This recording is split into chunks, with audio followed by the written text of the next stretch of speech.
உங்களுக்கு இப்பதான் புதுசா கல்யாணம் ஆயிருக்கும், உங்களுக்கு தனி ரேஷன் கார்டு வாங்கணும்னு நினைச்சிட்டு இருப்பீங்க. ஆனா அது எப்படி அப்ளை பண்றதுன்னு தெரியாம இருப்பீங்க.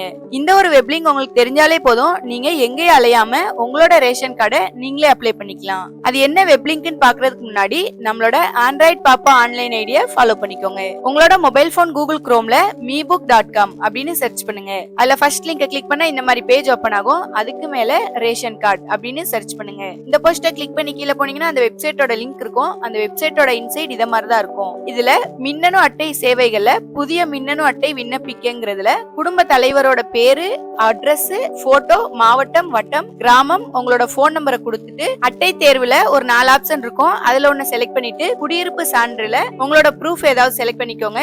எரிவாயு இணைப்பு பற்றிய விவரங்கள்ல உங்க கேஸ்புக்கோட டீடைல்ஸ் எல்லாம் கேட்பாங்க. அதெல்லாம் கொடுத்துட்டு உறுதிப்படுத்துதல்ல கிளிக் பண்ணிட்டு பதிவு செஞ்சாலே போதும், உங்களோட ரேஷன் கார்டு அப்ளை ஆயிரும். இந்த வீடியோ உங்களுக்கு பிடிச்சிருந்தா லைக் பண்ணுங்க, உங்க ஃப்ரெண்ட்ஸுக்கு ஷேர் பண்ணுங்க. வேற ஏதாவது அப்ளிகேஷன் வேணும்னா கீழே கமெண்ட் பாக்ஸ்ல கமெண்ட் பண்ணுங்க.